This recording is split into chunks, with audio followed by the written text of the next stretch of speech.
Mirëdita. Të dashur demokratë, qytetarë dhe qytetarë që ndiqni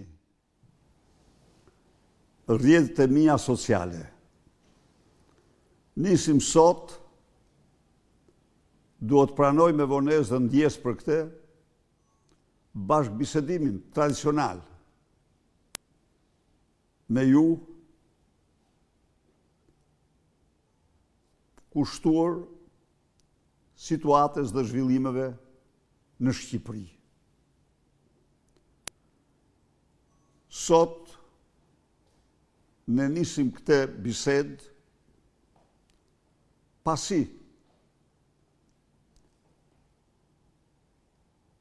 shqiptar dhe bota pa se si Edi Rama apo Ramaduro apo Noriega i Europës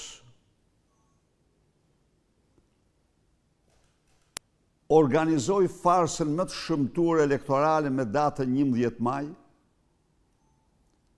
farsë e cila u konfirmua e tëra në të gjithë shëmtinë e saj në 45 faqet të raportit të OSBE-ODIHR-it. Raport që për të gjithë ata që kanë patur durim ta lexojnë, konstatojnë se janë paraqitur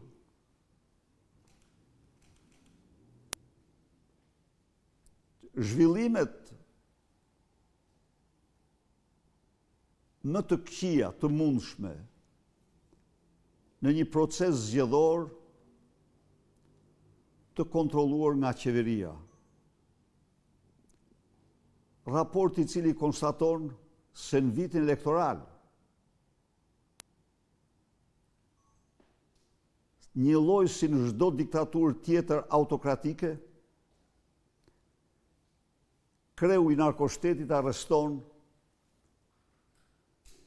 burgos apo arreston në shtëpi apo fut në procese penale liderët e 3 partive kryesore të opozitës. Për të marrë mandatën e 4, në kundërshtim me ligjin kombëtar dhe ndërkombëtar të zgjedhjeve organizon 4530 aktivitete përfshi ditën e zgjedhjeve Giro d'Italia me 7 milion euro një organizate private, ndërkohë që sot në mënyrën më të papërgjegjshme dhe unike në botë u deklaronte qindra smurëve që me smundje të rënda, familjeve të mira tjerëve që nuk janë më, se nuk kishim ilaçe, me qenë se ishin shumë për mjekimin e tyre. Ky njeri papërgjegjshëm mund t'i vesh çdo epitet, por të shpenzosh 7 milion euro ditën e zgjedhjeve për një organizatë private si Giro d'Italia, të ndërtosh kopshtin e Denit në oborrin e qeverisë, në oborrin e ndërtesë qeverisë, 4.2 milion euro, të blesh makina për vete, makinat e tretë e blinduar që shkojnë në total dhe jo blinduar në total 1,5 milion euro. Të shpenzosh 22 milion euro udhëtime në 2 vite. Të hapësh shishe 33.000 euro Romane Konti në zyrat tua. Të udhëtosh me charter 10 herë dhe të lash të smurt në kthetrat e më të pamëshirës, vdekjes krye një krim kundër njerëzimit, pa ilaçe, të lash pa ilaçe. sot, pikërisht sot, pranoj se i lam pa ilaçe sepse nuk kishim se ata ishin shumë. Unë ju garantoj se të gjithë ata pa përjashtim, të gjitha ilaçet e tyre të cilat është e vërtetë se janë të kushtueshme dhe shumë të kushtueshme, të marras bashku nuk kushtonin kur as dhe 1/5 e shpenzime personale të Edi Ramës për avion, për makina, për Kopshin e Denit, për Giro d'Italia.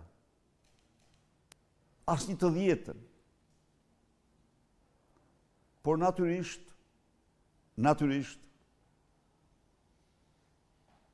njerëzit i shumëzon me zero para interesave të verbra të pushtetit tënd. Sot ai në shpirt ka zëbri. Si për t'i prekur, unë i kujtoj qytetarëve eksperiencën e tij personale. Edhe me makabër bëhesh me këtë Edi Rama. Se nuk besoj që ke lanë ndonjë person tanin pa ilaçe, edhe unë uroj që të shërohet. Po të kishe ndjeshmërinë ti, po ti konsideroj qenjë njerëzore, dhe po të dije se jeta është e drejta më themelore një qenjë njerëzore, ti si lije kur ata pa ilaçe. Ti u bjerje vizë të gjitha këtyre shpenzimeve për të garantuar ilaçet atyre. Tani thua se këtë vit do keni ilaçet. Uroj që të mos u vidhni ilaçet. Siç keni vepruar, se ju keni vjedh paratë e ilaçeve, sepse ju keni bërë administrata jote ka bërë tregtim me ilaçe. Ministra jote është pasuruar me ilaçe. Administrata jote është pasuruar me ilaçe. Janë të gjitha këto të evidentuar në aktet kontrollit shtetit. Unë ndala të ky moment të dashur qytetarë dhe qytetare, se ky është një moment shumë i dhimbshëm. Po ky është njeri i papërgjegjshëm, njeri që për pushtetin e tij është i aftë të bëjë gjithçka dhe të mashtrojë çdo gjë. Ju o ndëgjuat 2 ditë më parë, me vrasjen që ndodhin në borën e aeroportit, që të gjitha në patronazhin e shtetit aty, narkoshtetit. Ky deklaroi se na mungonin kamerat, po cilat kamera mungonin mo? Por shqiptarët për atyre kamerave që janë aty pan çdo gjë, pan gjithçka me detaj. Përveç se ti që nuk i shef, se ti do mashtrosh. Pra, kemi shumë probleme për të debatuar së bashku. Dhe unë jam i hapur për çdo pyetje. Mirëpres me kënaqësi pyetjet tuaja, komentet dhe sugjerimet. Nuk po zgjatem më shumë. Faleminderit. Pyetja e parë vjen nga Fatos Dolçi. Përshëndetje doktor. Pyetja ime drejtuar kryetarit opozitës është çfarë duhet të bëjë më kjo bandë qeverisëse që opozitës t'i zgjohet nervi i revoltës dhe përse vazhdohet me protesta të kota që veç se lodhin njerëzit dhe i bëjnë ata skeptik ndaj opozitës duke filluar të besojnë se jeni bashkë.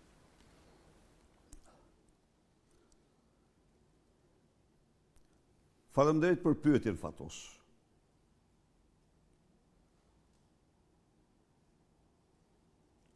Se çfarë duhet të bëjmë, sigurisht është një pyetje shumë e drejtë dhe pyetje kryesore. Po për t'i dhënë përgjigje kësaj pyetje, mendoj se çdo opozitar duhet të shqyrtojë, të analizojë realitetin ekzistues sot. dhe të bindet se çdo krahasim me realitetet më parshme të viteve 2009, 2012, 2006 me radhë, është absolutisht i paqëndrueshëm. Fatos do t'jap 2-3 shembuj. Pse unë theksoj që në analizën tonë dhe në përgjigje ndaj kësaj pyetje të rëndësisht kapitale që shton ti, ne përgjigjen duhet ta nxjerrim nga realiteti në cilin jetojmë. Në vitin 2009, ju e dini që zgjedhjet u mbikëqyren nga një armike e hapur e saliberisht që quhej Audrey Glover, e shpallur nga unë non grata në vitin 96.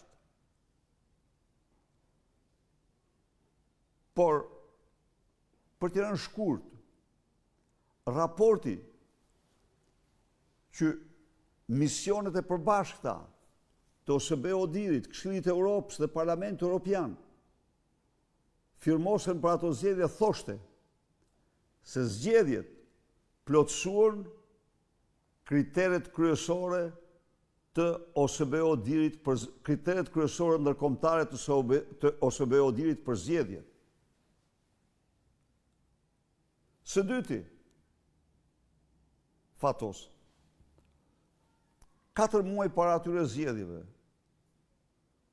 unë nxora një vendim qeverie, me të cilin ndaloja në mënyrë të prerë administratën në përdorimin, në kategorike, përdorimin e burimeve të shumta, të panumërta, të administratës në funksion të zgjedhjeve dhe në interes të Partisë Demokratike.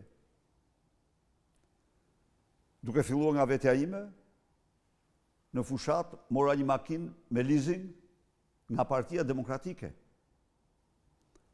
Po kjo zonjë, në raportin e saj konkludoi se kryeministri i vendit, për të parandaluar përdorimin e burimeve të administratës në zgjedhje, lëshoi një vendim të detajuar dhe e zbatoi pikë për pikë atë vendim. Pse unë ja u rikujtova këto, Fatos? Sepse është krejtësisht tjetër situata në kushtet e një pluralizmi që funksionon dhe që bën të mundur rotacionin, me kushtet e një pluralizmi të shtypur që nuk lejon rotacionin, që burgos krerë të opozitës, që përdor të gjitha burimet e gjithanshme të shtetit në emër të partisë shtet për të marrë zgjedhjet, që përdor bandat për të kontrolluar votat, përdor administratën për të kontrolluar votat. Pra, jemi në një realitet, për ta përmbledhur me një fjalë që citoj që deklaroi një nga europarlamentarët më të njohur në Bruksel, Michael Gahler, në Shqipëri tha, krimi organizuar nuk lejon rotacionin e pushtetit. Dhe unë tani vi tek përgjigjja juaj. Ka vetëm një përgjigje. Të ngrihemi në protesta dhe vetëm protesta. Përndryshe, farse ardhshme elektorale nuk do të jetë me 52% Edi Rama, por do jetë me 62 ose 68%. Pra, në qoftë se bindemi për realitetin që është, atër ne nuk kemi një rrugë të dytë, nuk kemi një rrugë tjetër, Fatos, përveç se të ngrihemi me të gjithë guximin të gjithë ata që duan një vot të lirë dhe të përballemi me këtë qeveri gjersa të rikthejmë votën e lirë shqiptarëve. Vis Beleri drejton këtë pyetje. Si rrëzohet një narko-regjim? një narkoregjim rrëzohet vetëm me protesta siç u rrëzuar në Nepal, që si ishte narkoregjim, po ishte diktaturë autoritare që e pranonte pluralizmin, por e shtypte pluralizmin, siç u rrëzuar në Bangladesh, një diktaturë autokratike që e pranonte pluralizmin, por e shtypte pluralizmin, siç u rrëzuar në Madagaskar dhe siç u rrëzuar në një sëri vendesh. Pra, protesta dhe vetëm protesta. Të tjerat janë absolutisht iluzione. Kristaq Sopoti, në një takim me banorët e njësisë 3, Rama ju ka quajtur si e keqja më e madhe. Ke një përgjigje për të? Në fakt, më ka nderuar me këtë. Sepse Rama dhe altoparlantët e tij shqiptar dhe ndërkombëtar më konsiderojnë mua të tillë vetëm për një fakt, se unë mbroj interesat e qytetarëve. I nderuar zotëri, ju duhet dini që sot Maj Sali Berish ka pak kënaqësi të madhe sepse unë para shqiptarëve dhe botës mbroj me dokumenta dhe fakte tezën se Shqipëria është një narkoshtet. Mirë po këtë, Edi Rama bën gjithçka që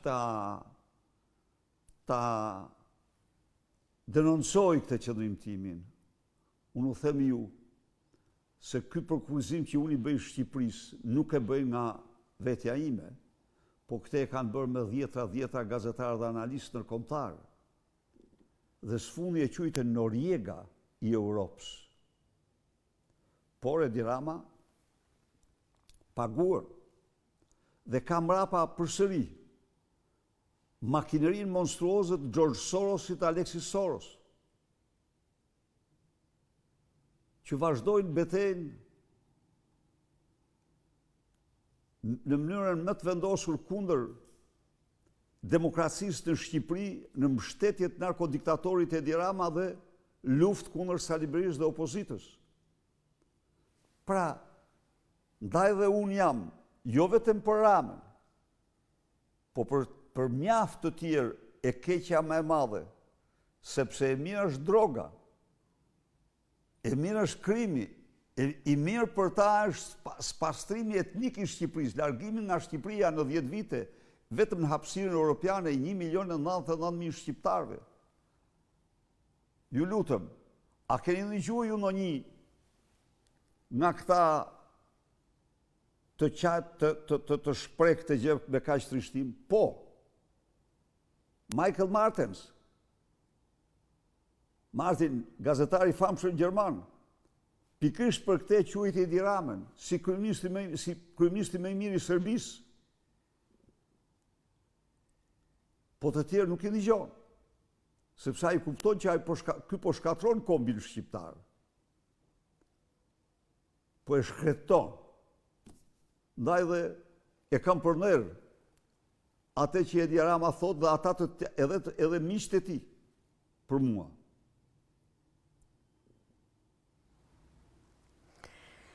Enjo Kurti, a ishte gabim dalja e opozitës me kandidat pavarur më në nëntor? Në vlerësimin tim nuk ishte asnjë gabim. Spari. Opozita dëshmoi dhe duhet dëshmoj vullnet për hapje. Duhet dëshmoj vullnet për hapje. Dhe njëherë i falenderoj shumë të gjithë ata që kandidatuan si të pavarur. Por çfarë faktoi kjo? Se në asnjë variant Edi Rama zgjedhje nuk bën. Së dyti, populli e braktisje Edi Rama. Një braktisje e ekzemplare. Dhe kjo tregon që ne si opozit duhet të kapitalizojmë zemërimin dhe revoltin e vërtet që ekziston në shpirtin e zemrat e shqiptarëve, ta kthejmë atë në një energji të fuqishme, të përmbysur së këtij regjimi të palishëm në Shqipëri. Violeta Hoxha, Deda. Zoti Berisha, pse u la kjo qeveri që kapi gjithçka? A janë me vonesë protestat apo jam gabim?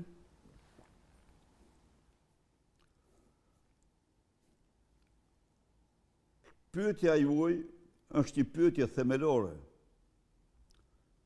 Por kjo qeveri u mbështet në procesin e ndërtimit të narkoshtetit, siç e dini ju. Unë u them qytetarëve shqiptar,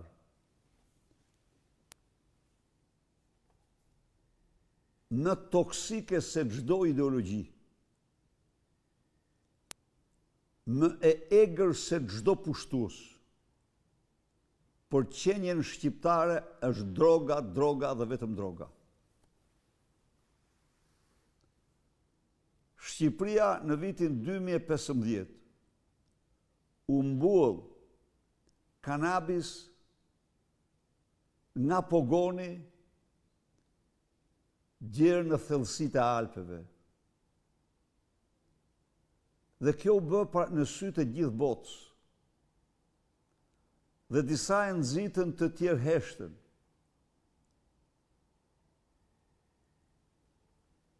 Dhe nga ai vit, miliardat e drogës jo që nuk krijojnë vende pune, po shkatrojnë me qindra mijëra vende pune. Shkatrojnë eksportet, shkatrojnë prodhimin industrial, prodhimin bujqësor. Dhe shqiptarët largohen dhe vetëm largohen. Pra, ky ishte një proces në të cilin duhet ta pranojmë, opozita s'kishte fuqi, nuk e ndaloi dot. Por opozita direkt nuk u bëa bashkëautore në këtë proces. Jo, nuk mund të themi. Pra, procesi themelor i transformimit të Shqipërisë ishte ndërtimi i narkoshtetit. Dhe pastaj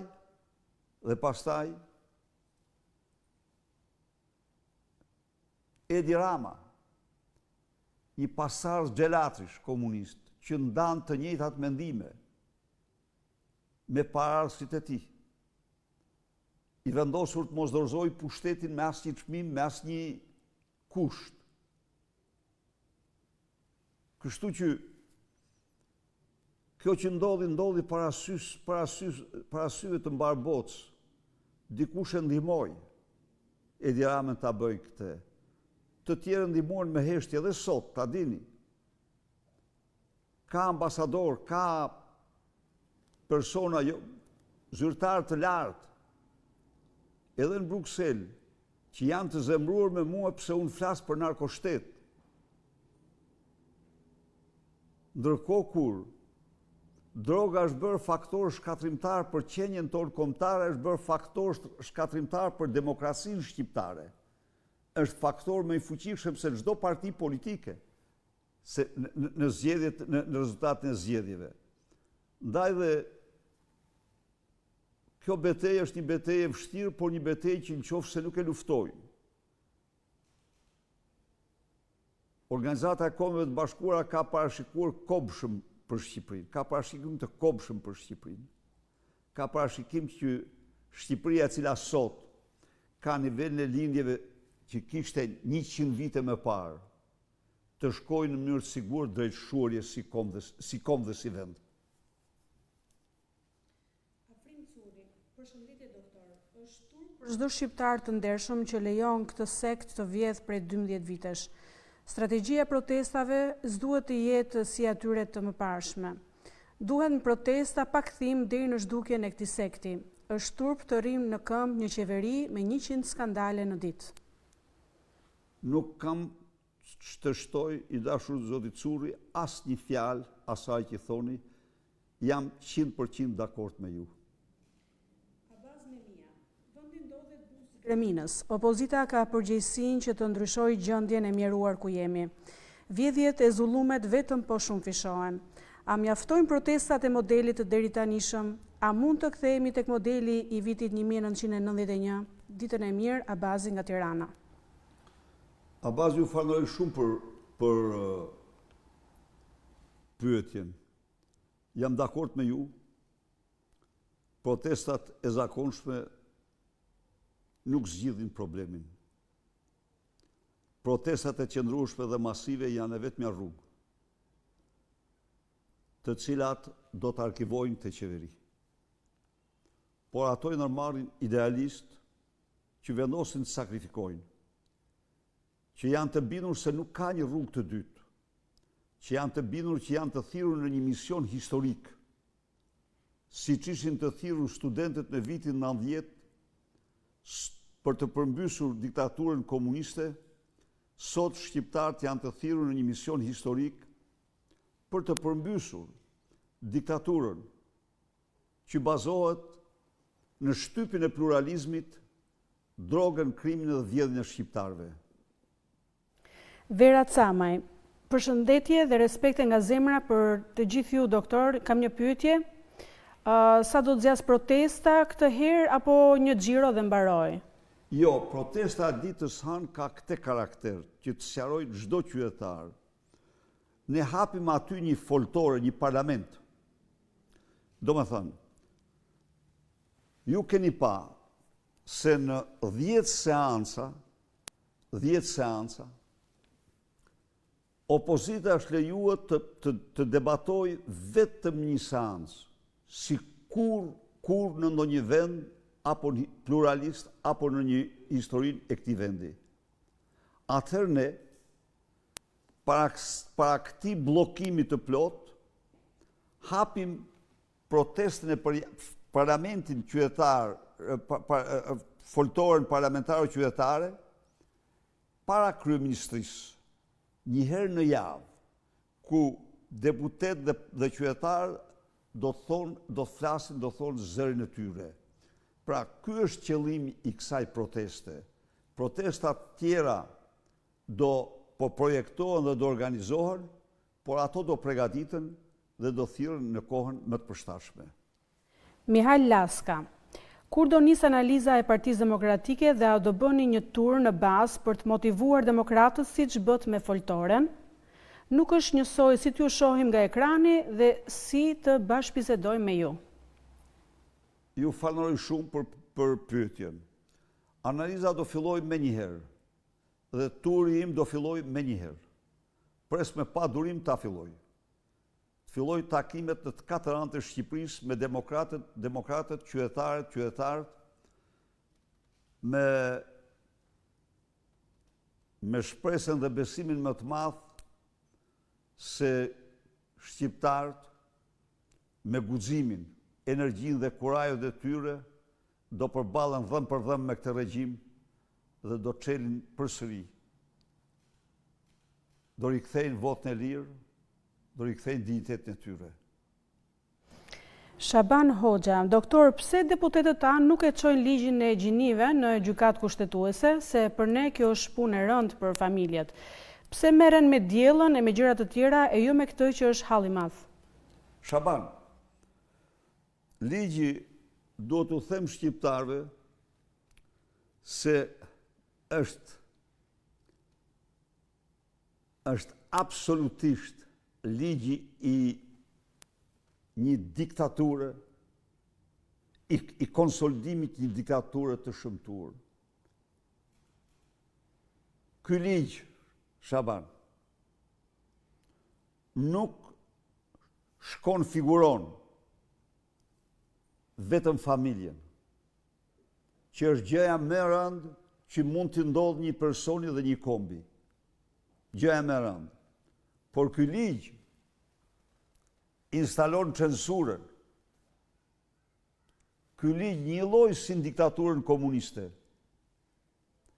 Kërkon që i akuzuari të provoj se po akuzohet pa fakt dhe kot. dhe jo ai që akuzon të paraqes faktet.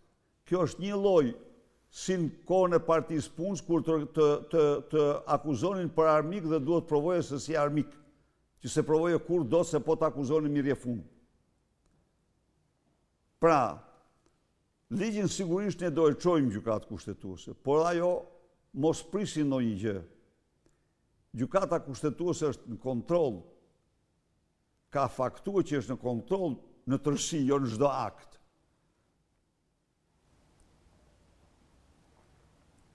Ne do bëjmë gjithçka që ta zbërthejmë, ta qartësojmë para çdo qytetari këtë ligj. Dhe të kërkojmë referendum për abrogimin e tij. Sadik Sheu, doktor, pyetja e parë, Komisioni për Reformën Zgjedhore, pse po bashkoheni me Partinë Socialiste kur zgjedhjet nuk njihen? Çfarë është ai komision kur analiza e humbjes nuk është bërë? Çfarë merite ka Gazbardhi që e zgjodhët kryetar të grupit, drejtues politik, pse nuk dorëhiqen? Drejtuesit politik pse nuk dorëhiqen? Jo, doktor, kështu nuk funksionon. Sadik, faleminderit për pyetjen. Tani, po marr pyetjen e parë. Pse shkuat në komision për reformën zgjedhore?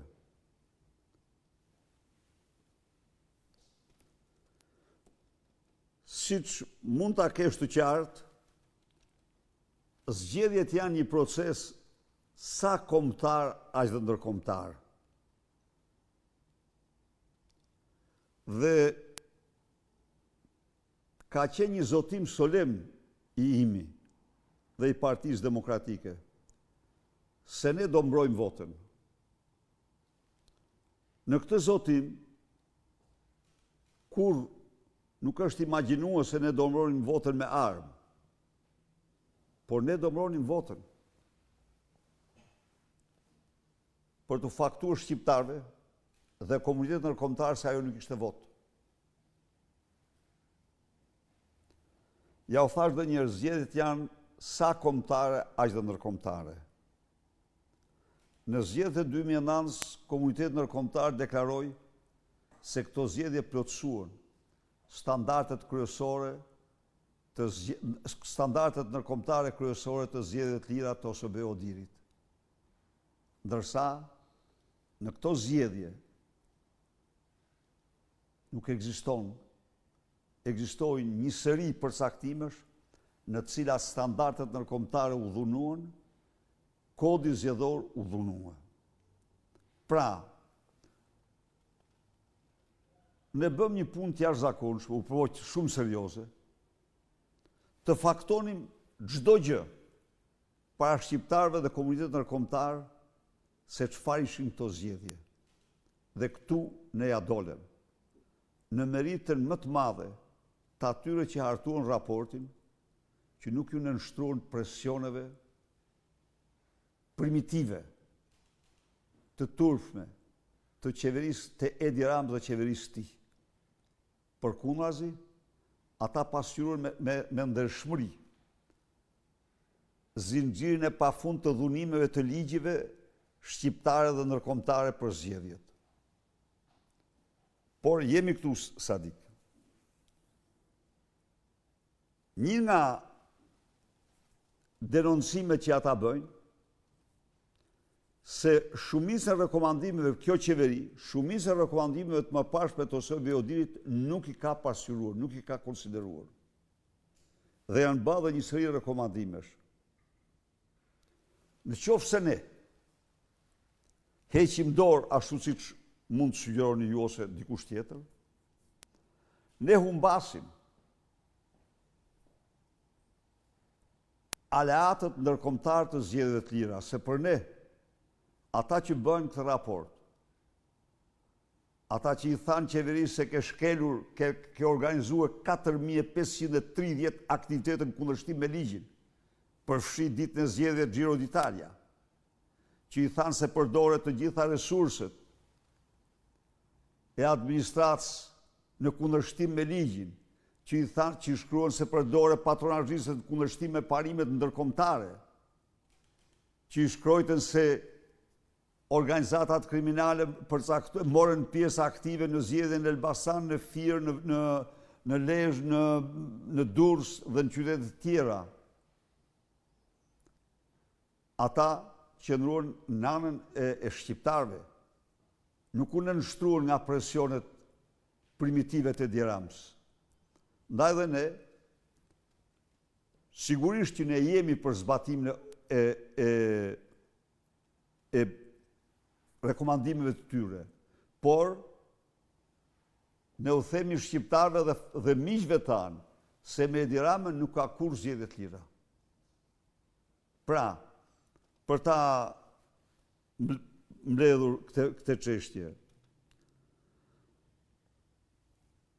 në qoftë se ne do të refuzonim Komisionin Zgjedhor dhe adresimin e rekomandimeve të OSBE-ODIHR-it,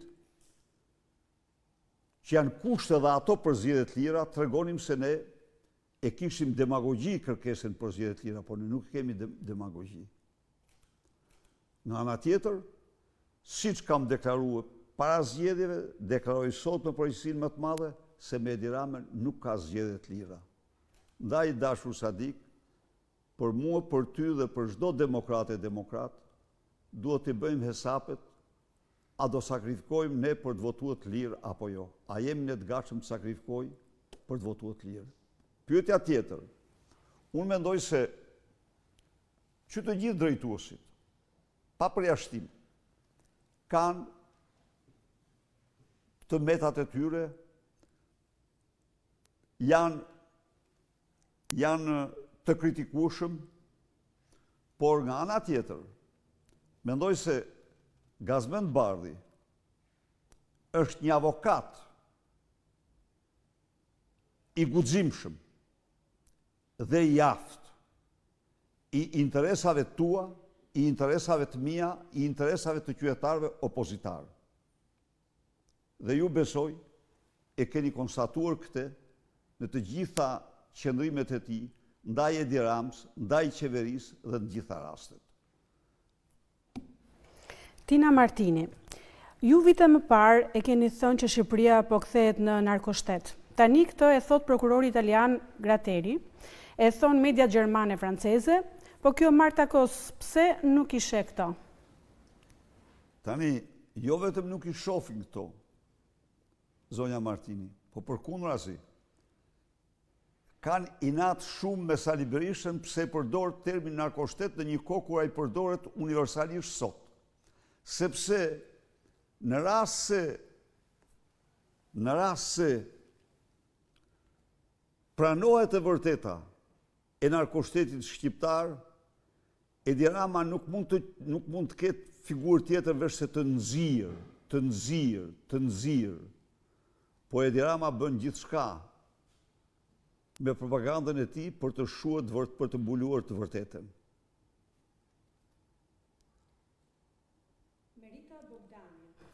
Përse protesta e radhës ka si synim së pari Belindën dhe jo Ramën, mosvallësh të mbrojtje për Ramën, ashtu si protestat tona kundër Erion Vemjes duhet të ishin adresuar kundër Ramës që organizon zgjedhje dhe jo kundër tij. Si mendon të thuash kur pranojmë zgjedhjet kur dhe bashkëpunoni me deputet të votave të vjedhura, a tregon kjo se ju keni pranuar humbjen, përderisa dhe ju vetë përdorni termin opozit për vete dhe mazhorancë për hajnat? Mos pjesëmarrje në zgjedhjet demokratëve, a i reagon mos besim më te lideri dhe pasja frikë se pas këtyre fshihen marrëveshjet e errta? Përse Partia Demokratike nuk ka bërë analizën për humbjen, shpresoj të marrë përgjigje për këto shqetësime. Emrin si e pa? Merita Bogdani. Merita, faleminderit për pyetjen. Së pari, protesta ose parlamenti i deputetëve dhe qytetarëve të opozicës nuk është thirrur para ministrisë Lubi Ballukut, por është thirrur para kryeministrisë pikërisht për atë që ju thoni. nuk është një protest e veçantë kundër Lubi Ballukut, që të garantoj nuk ka hajdutën më të mëdha në tërë historinë më të madhe në tërë historinë e kombit shqiptar përveç Edi Ramës. Prandaj protesta do bëhet para kryeministrisë dhe vetëm para kryeministrisë. Aty kanë zyrat të dy ata, kryeministër dhe zëvendës kryeministër, dhe unë kam kënaqësi që të bëra këtë sqarim. Ke të drejtë, nuk mund të ishte protesta para zyrave të Lubis në ministri. Jo, sepse themi të vërtetën, ajo pak kush mund të imagjinojnë se sa shumë ka vjedhë. Por Rama më shumë. Rama shumë e tepër. Dhe dosja e tunelit Llogaras, që ju e shihni se çfarë dosje turpshme në çdo aspekt është ajo. Mos harroni se gjithçka ajo e ka bërë me kërkesë trams, e urdhëruar nga Rama, e detyruar nga Rama. Që s'do ta bënte kurrë dhe ka përgjegjësi, por po aq Rama, prandaj ne do jemi para kryeministrisë. Një pyetje jashtëpolitike. Pyetja se ka, jo, e kishte disa pyetje Berita. Ju pyesni për analizën, po. Analiza do fillojë. E vonuar Berita. Pse e vonuar analiza? Sepse nëse e ke ndjekur zhvillimin, si kur më parë,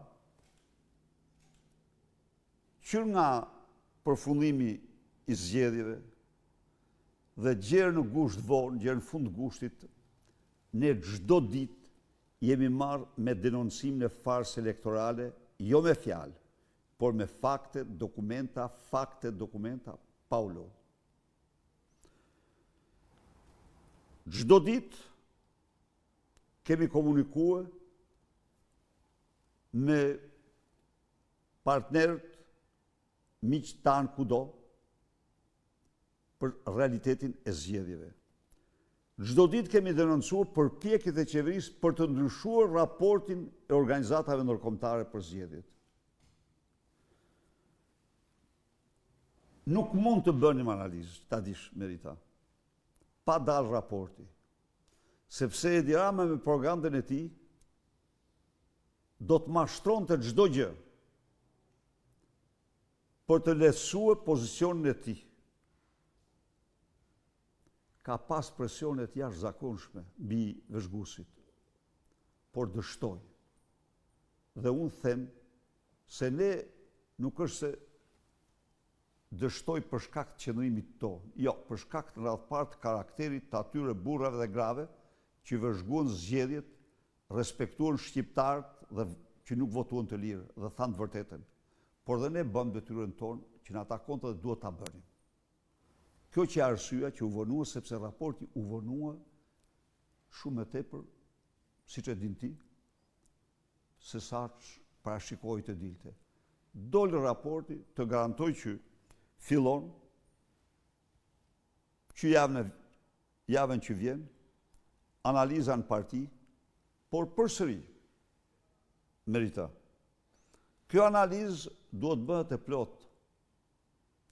Me një kërkesë kam ndaj çdo antari, ndaj çdo mbështetësi. Kjo analizë duhet bëhet në përputhje me realitetin ekzistues. Sepse nëse kjo analizë bëhet duke patur parasysh realitetet të shkuara, absolutisht nuk na shërben, përkundrazi. Thash janë dy realitete. Është një realitet tjetër ai kur OSB Odiri deklaronte se zgjedhjet plotësuan në vitin 2009. Standardet ndërkombëtare të zgjedhjeve të lira të OSB Odirit. Dhe një analizë krejt tjetër ku zgjedhjet u bën një farsë. Ku i fusha ishte krejt e pabarabartë, ku krimi organizuar në disa qytete luajti rol shumë të rëndësishëm, e tjerë se s'po bëj. Pra, pse na duhet kjo analizë e ndryshme? Na duhet se për të nxjerrë konkluzionet e drejta, çfarë do bëjmë ne në këtë situatë? cila do jetë përgjigja jo ndaj kësaj situate. Dhe ju shtroni jone, nuk e njohin parlamentin, por komisionin e reformës zgjedhore, ne do marrim pjesë në komisionin e reformës zgjedhore, sepse si që shpjegova pak më parë, do adresojmë rekomandimet e atyre të cilët i damkosën zgjedhjet, jo, nuk i damkosën Edi Rama, po atyre të cilët paraqitën të vërtetën e zgjedhjeve në Shqipëri me një përgjegjësi dhe integritet të lartë. Një pyetje jashtë politikës. Doktor, a do të jeni në stadium në ndeshjen Shqipëri-Angli, do të jepni të fat kombëtares me prezencën tuaj? Do t'ju uroj shumë fat kombëtares tonë, e kam urua dhe uroj dhe shoh me kënaqësi majat që po arrin, ka qenë kënaqësia jetësime. Kur e zhvlerësuan Serbinë në atë ndeshje që do shkruhet me germa arta kapitale në analet e historisë futbollit shqiptar, për mua ajo kishte vlerën e një kupe europiane. Kështu që ju uroj sukses me Britaninë e Madhe, një skuadër shumë e fortë, por ekipi ynë na ka ndërruar shumë. Sidoqoftë në ndeshjen me Serbisë mendoj se e mori kupën. I rikthehemi sërish pyetjeve politike. Zoti Berisha, ishte mirë që dolën kandidat pavarur të zgjedhur nga vendasit, po ju si Parti Demokratike, përse nuk i mbështetët? Ne i mbështetëm aq sa kandidatë e pavarur kërkuan mbështetjen. I mbështetëm, por kishte një moment që të shpjegohemi. Ata që dolën të pavarur, dolën vërtet pavarur. Dhe në këtë kontekst, ata nuk donin të humbistin avantazhin e të qenurit të pavarur, por natyrisht në një farsë zgjedhore fiton vetëm qeveria. Po dhe qeveria mori një grusht të randë, u tregoi shqiptarëve se votuesit e braktisën qeverinë në këto zgjedhje. Thuhet që po të mblidhen 50.000 firma, ky ligj gjinor mund të shfuqizohet. Pse si opozitë nuk vendosni 2 tavolinat e bulevardi që t'i mbledhim firmat? Ne populli i mbushim për një ditë, vetëm organizim duhet. Konstantina, ne do ta bëjmë atë që thoni ju dhe ju keni shumë të drejtë. Ky është një ligj, e thash dhe më sipër. Njerëzit nuk kanë kuptuar se çfarë ligji është ky. Ky është ligj absolutisht ish konfigurimit të familjes. Është një ligj i ekstremit më të majtë që ekziston sot mbi tokë. Në qoftë se Karl Marxi armiqsinë absolute e kishte me pronën private, post-marxistët, ekstremistë të majtë të sotëm, armiqsinë absolute e kanë me familjen. Dhe ndaj, për të shkatruar familjen, duhet të ndërhyjnë tek gjinia. Duhet të ndërhyjnë tek fëmia, nuk është kuptuar, vje keq që akoma njerëzit s'kan kuptuar se çfarë domethënie të tmerrshme ka ky ligj.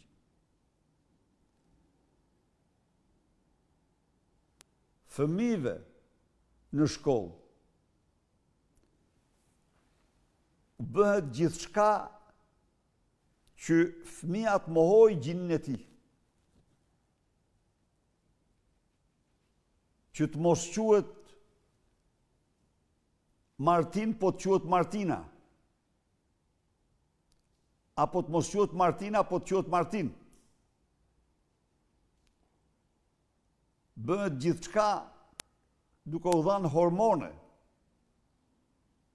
Dhe këto praktika ishin masive në Shtetet Bashkuara të Amerikës derisa erdhi presidenti Donald Trump dhe i sankcionoi, jo vetëm me dekretin e tij, por i sankcionoi edhe me vendimin e gjykatës kushtetuese të Shteteve të Bashkuara.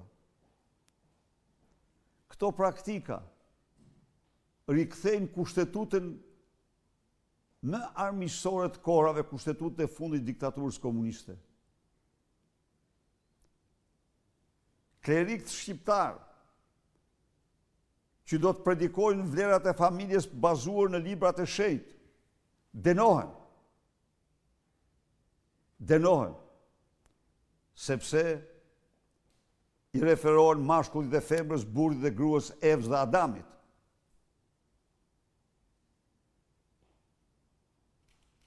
Në shkolla, në qoftë se vazhdon mbrojtja e gjinisë siç kanë lindur, mësuesit dënohen. Inkurajohet përdorimi i substancave që të ndryshojnë mendjen e fëmijëve. Pra është një ligj i përçudlimit të shoqërisë, ligj të cilin 21 vende anëtare të Bashkimit Evropian nuk e kanë kaluar, e kanë refuzuar. Edhe ato që e kanë kaluar nuk kanë absolutisht nenet ekstreme që ka ligji shqiptar. Jo. Ligji shqiptar detyron, në qoftë se një burr akuzohet nga një grua se e diskriminon, detyron, merret e mirëfill të akuzë e gruas apo e burrit, pavarësisht se mund mos ketë asnjë fakt dhe asnjë bazë. Është ligj i ekstremit majt, rikthen metodat e dikurshme të policisë sekrete shqiptare në hetim. Këtë bashkëbisedim nuk e ndjekin vetëm qytetarët, por dhe gazetarët. Gazetari Isa Myzyraj nuk i del më duket e premtja në konferencën tuaj, por dëshiron të bëjë edhe një pyetje online. A keni një koment për marrjen të pandehur të Majlinda Bufi të Roskovecit nga SPAK? Majlinda Bufi, shoferi i cilës një lloj si shoferi i këtij bënte drogë, kishte 1000 probleme dhe unë do të shoh sepse çfarë ndodh me këta të pandehurit e skapit. Gjersot nga të gjithë shifrat që japin, ka vetëm 2 të dënuar për korrupsion. Është i dënuar Lefter Koka dhe akoma jo në formë përfundimtare, dhe Alqi Bllako. Këta luftojnë për statistika. Prandaj dhe nuk mund të kemë besim pa parë rezultatin, çfarë po ndodh. Që Bufi ishte një delinkuente, e kam denoncuar me 10 herë qytetar digital dhe unë kam publikuar statuset. Por cili do jetë përfundimi, këtë mbetet për ta parë se jam i zhgënjur nga moria e pafundme e akuzave boshe. A mund të imagjinoni ju? Skapi i partisë ka lëshuar 251 mandate arresti kallp. I kanë njoftuar përpara dhe kanë ikur, të pa ekzekutuara. Po të shohësh statistikat ti, ato thonë se janë qindra, që të gjithë janë fëmijë të ri, qytetar, për gjëra minimale, që normalisht s'duhet ishim marrë fare ndjekje penale. Ndaj dhe nuk duhet të ngutemi, por ta ndjekim dosjen e Majlin, se cila është një delinkuente në të gjitha aspektet. Pyetja e fundit, doktor, Shkëlqim Malevia, ai bërë pishman që protesta e 7 korriku 2022 si asnjëherë me më shumë elemente opozitar jashtë Partisë Demokratike nuk dha frytet e veta, ku shumë emra opozitar mbeten të zhgënjur ndaj besimit që ju kishin dhënë gjatë turit takimeve tuaja. A do bashkoheni referendumit për ligjin e barazisë gjinore?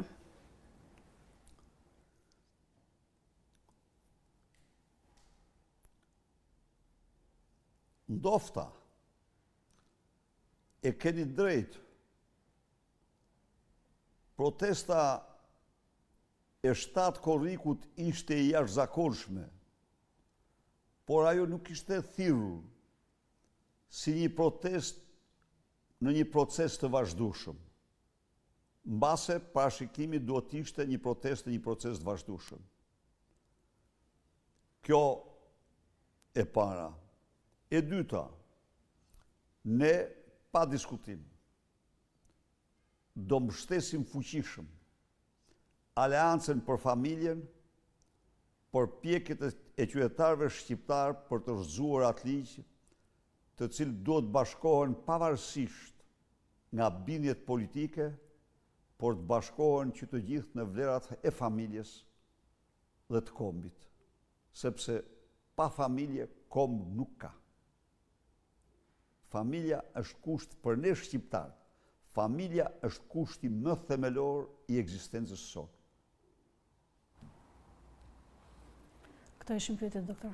Ju falenderoj shumë për pyetjet dhe ju garantoj se këtë dialog me ju do ta vazhdojmë në salla, do ta vazhdojmë në takime, do ta vazhdojmë përsëri në rrjetet sociale dhe do të jetë i panërprerë, një dialog i hapur, një dialog i cili synon të realizojmë qëllimet dhe misionin tonë.